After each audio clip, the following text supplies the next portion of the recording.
In ancient Egypt, people worshipped the sun god and believed in the rebirth of the soul. Surprisingly, a similar belief took root in a faraway land, Japan. One of the stones in this ancient tomb is said to weigh nearly 10 times as much as an average block from the Great Pyramid. You can climb this tomb, you can walk inside, and you can get up close with a 6th century girls' band, preserved as national treasures.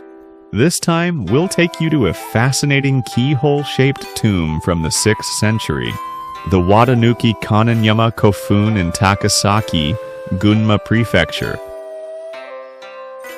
Curiosity connects us all. If you love discovering real culture, please subscribe this channel. Watanuki Kannon-yama and the Great Pyramid of Giza. The Watanuki Kannon-yama Kofun in Gunma Prefecture is the tomb of a powerful clan leader from the 6th century. Its distinctive shape is called a Zenpo Koan Fun, with a round rear section and a trapezoidal front. Like the Great Pyramid of Giza in Egypt, both are royal tombs built for powerful rulers. In terms of age, scale, and global fame, the pyramid may have the upper hand. But this Kofun is truly remarkable. Most of the burial items were left untouched, and many of them have been designated as national treasures. A striking contrast to the looted and empty pyramid. What's more, you can actually climb the mound, and even step into the Gettenshitsu, the stone chamber where the deceased once lay. Experiences like this are extremely rare. Wait, you can go that far in? Isn't that exciting?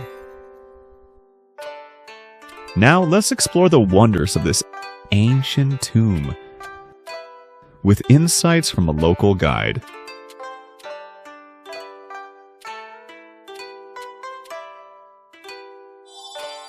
Belief in sun god and the rebirth of the soul.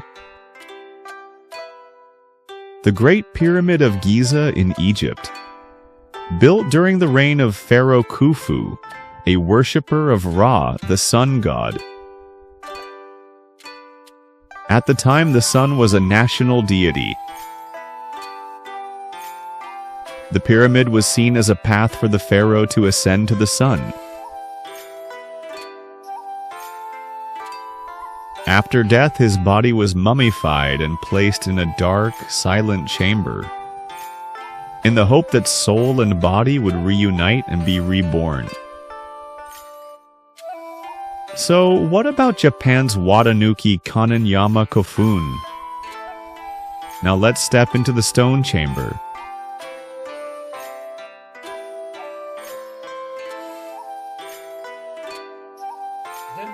Keyhole-style tombs usually face due south, but this one is tilted 45 degrees southwest. Why? It's designed to let in the sun, right on the winter solstice. Around 2 p.m., the sun reaches all the way inside. Normally, the stone chamber is pitch dark, with only display lights revealing its interior. But on the winter solstice at 2 p.m., sunlight shines all the way to the far wall,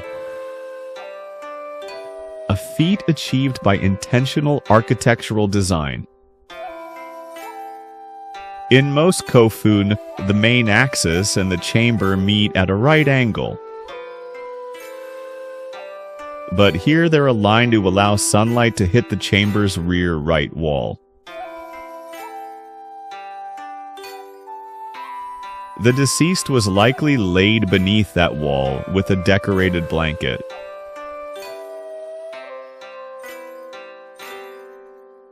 We can imagine the sunlight striking the decorations, making them glitter.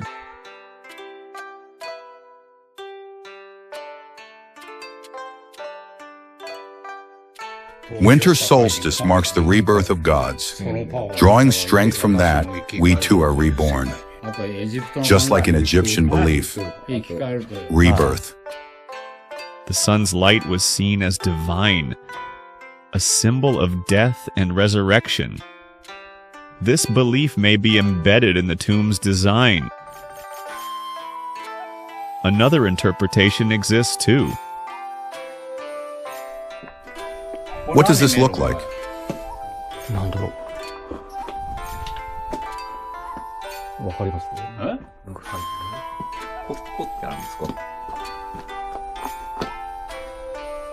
A fertility ritual, male and female. Oh, could this be a symbol of the female body? That's right. This is the entrance, the belly, the womb. Oh, so we're inside the womb? Some see the chamber as a womb, based on carvings at its entrance. A surprising idea, but it evokes a return to the infant state.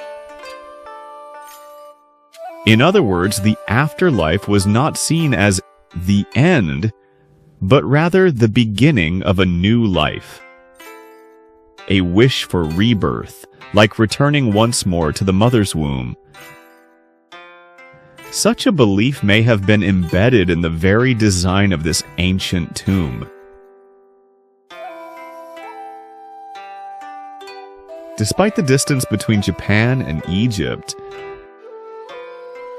both cultures saw the sun as divine and longed for the rebirth of the soul.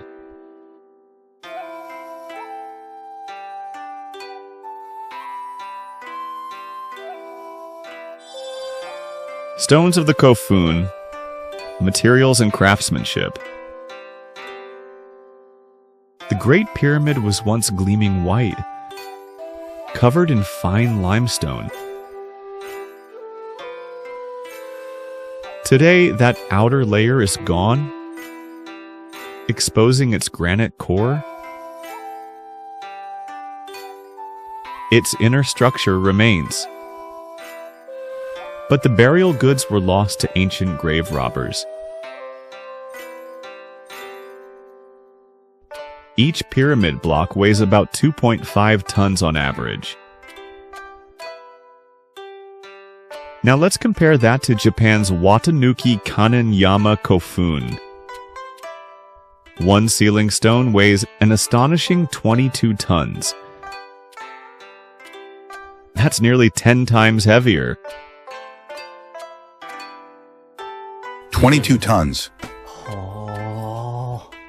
In 1968, the tomb was opened for the first time. The base had sunk and the ceiling fell.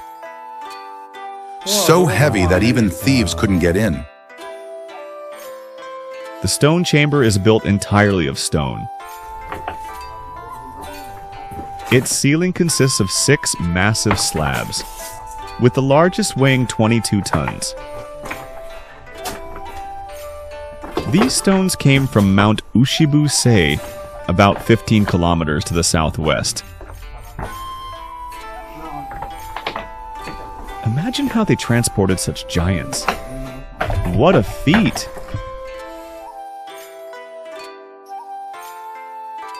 The side walls are made of another stone type, hornblende andesite, formed by eruptions from Mount Haruna.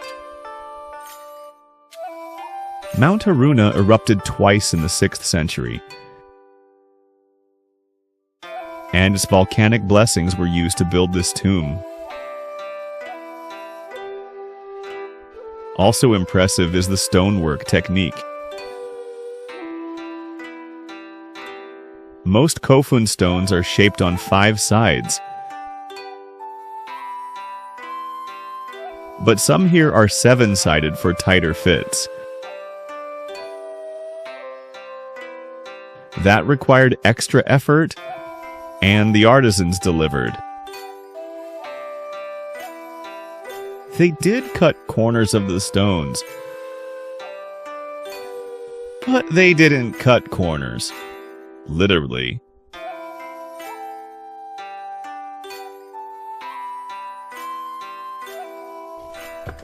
Three deities are carved here. あ、これ神様なんですか？ On the winter solstice, the sunlight makes them appear. No electricity needed then. Figures of gods and sea creatures are etched on the walls. The guide spoke passionately about them. Though honestly, I couldn't quite make them out myself.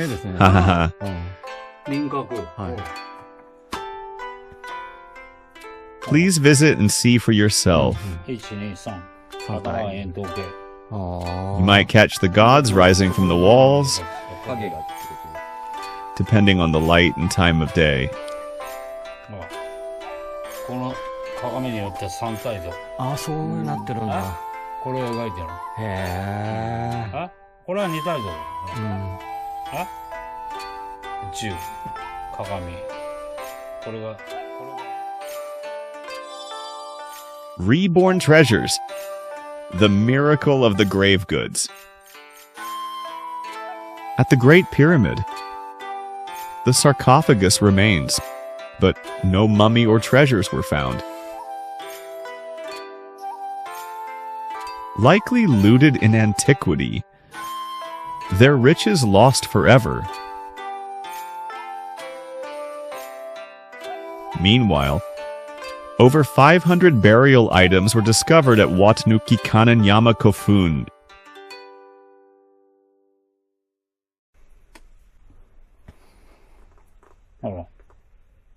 One, two, three cylinder-shaped heads. じゃあそこでどう見えるか影がってこと。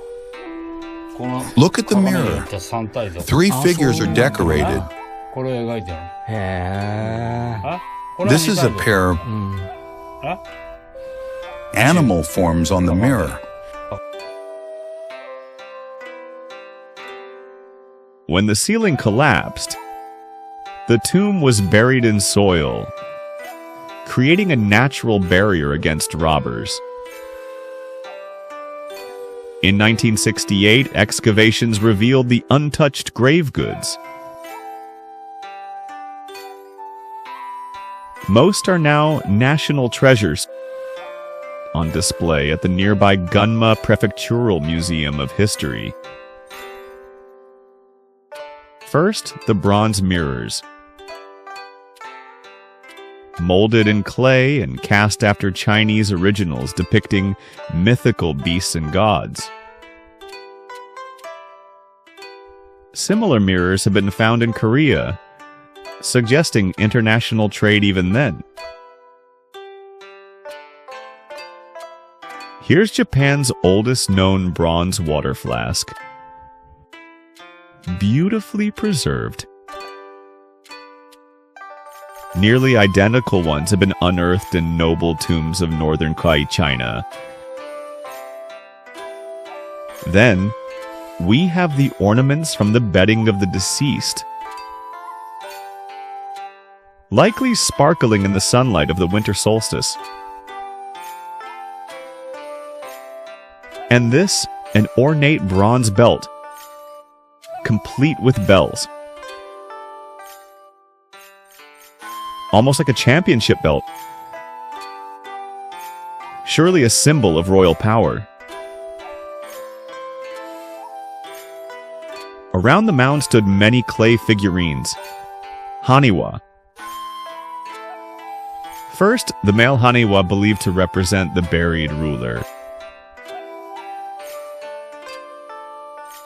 And yes, he's wearing that very belt.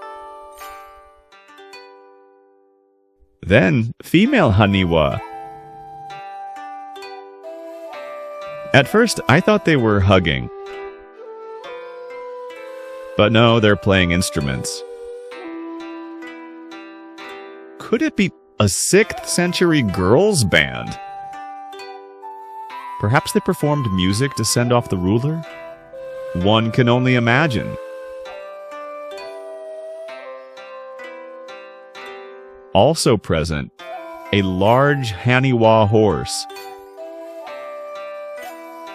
Many horse ornaments were found, symbolizing the region's wealth. And speaking of horses, Gunma Prefecture was historically famous for its horses. These resurrected treasures tell tales of culture, trade, and hopes from 1,500 years ago.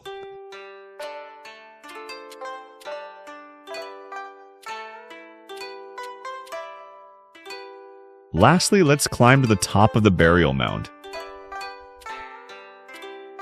What a view! You can walk up both the square front and round back.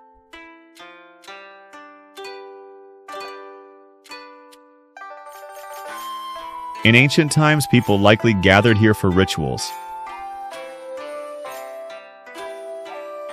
Climb it, enter it, see national treasures up close. Such an experience is incredibly rare.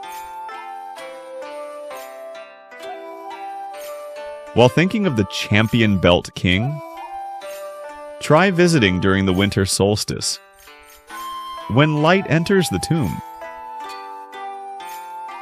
You may feel a powerful, quiet connection to the tomb, the sun, and those who lived long ago.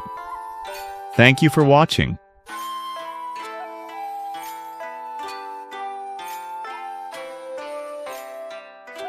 Curiosity connects us all. If you love discovering real culture, please subscribe this channel.